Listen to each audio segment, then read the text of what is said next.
Hello guys, അപ്പോൾ എല്ലാവർക്കും എൻ്റെ യൂട്യൂബ് ചാനലിലോട്ട് സ്വാഗതം.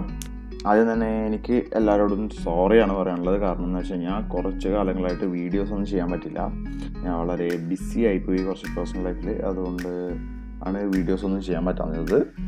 അപ്പോൾ ലാസ്റ്റ് വരെ ഞാൻ ചെയ്തു വെച്ചിരിക്കുന്ന വീഡിയോസ് നിങ്ങളെല്ലാവരും കണ്ടു എന്ന് ഞാൻ പ്രതീക്ഷിക്കുന്നു.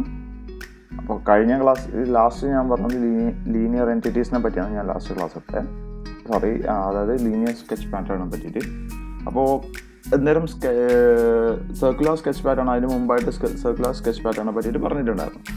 അപ്പോൾ ഇതിൽ ഞാൻ പറയാൻ പോകുന്നതെന്ന് വെച്ച് കഴിഞ്ഞാൽ നമ്മളൊരു എന്താ പറയുക സ്കെച്ച് പാറ്റേൺ ചെയ്ത് കഴിഞ്ഞാൽ അതിനെ എങ്ങനെ നമുക്ക് മോഡിഫൈ ചെയ്യാം എന്നുള്ള രീതിയിൽ എന്നതിനെക്കുറിച്ചാണ് ഞാൻ പറയുന്നത്. അപ്പോൾ ഇപ്പം നിങ്ങൾക്ക് ഒരു ഫിഗർ കാണാൻ പറ്റില്ല, ഒരു സ്കെച്ച് പാറ്റേൺ ഇവിടെ കാണാൻ പറ്റും. ഇതിൻ്റെ അകത്ത് ഇപ്പം എന്ന് വെച്ച് കഴിഞ്ഞാൽ ഇവിടെ 2 സ്കെച്ച് പാറ്റേൺസ് ഞാൻ സ്കിപ്പ് ചെയ്തിട്ടുണ്ട്. അപ്പോൾ ഇതെങ്ങനെ മോഡിഫൈ ചെയ്യാൻ വേണ്ടിയിട്ട് ജസ്റ്റ് ആദ്യം നമുക്ക് വേണ്ട സർക്കിളിൻ്റെ മുകളിൽ നമ്മൾ ക്ലിക്ക് ചെയ്യുക.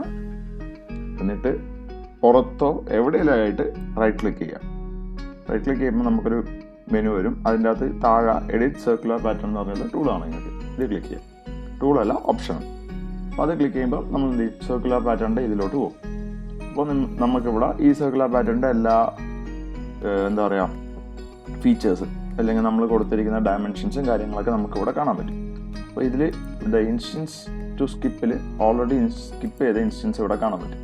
അപ്പോൾ എനിക്കിപ്പം ആ ഇൻസ്റ്റൻസ് ഞാൻ കൊടുത്ത ഇൻസ്റ്റൻസ് വേണ്ട, അത് റിമൂവ് ചെയ്യണം. അപ്പോൾ ഇവിടെ ജസ്റ്റ് ഒന്നിക്ക് റൈറ്റ് ക്ലിക്ക് ചെയ്ത് ഡിലീറ്റ് കൊടുക്കുക. ജസ്റ്റ് പ്രസ് ചെയ്തിട്ട് ഡിലീറ്റ് കീ പ്രസ് ചെയ്യുക കീബോർഡിൽ. ആ 2 ഇൻസ്റ്റൻസും പോയി.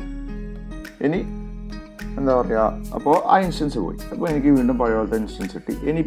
ഇപ്പം ഞാൻ ഇൻസ്റ്റൻസ് കൊടുത്തിരിക്കുന്നത് 12 എനിക്ക് പക്ഷേ 12 ആണ്. അപ്പം ഞാൻ എന്ത് ചെയ്തു, എനിക്ക് 10 വേണ്ടതെങ്കിൽ ഞാൻ 10 കൊടുത്തു തരാം. ഓക്കെ കൊടുക്കുക. ഓക്കെ കൊടുത്തു തരാം. എൻ്റെ ഇൻസ്റ്റൻസ്, അതായത് നമ്മൾ ചെയ്തിരിക്കുന്ന സർക്കുലർ പാറ്റേൺ മൊത്തം മാറി ഇപ്പോൾ പുതിയൊരു പാറ്റേണിലോട്ട് മാറി. ഇങ്ങനെയാണ് നമ്മൾ ഓൾറെഡി ചെയ്ത് വെച്ചിരിക്കുന്ന സർക്കുലർ പാറ്റേൺസ് നമ്മൾ ചേഞ്ച് ചെയ്യാം. അപ്പോൾ എല്ലാവർക്കും ഈ വീഡിയോ ഇഷ്ടപ്പെട്ടെന്ന് വിചാരിക്കുന്നു.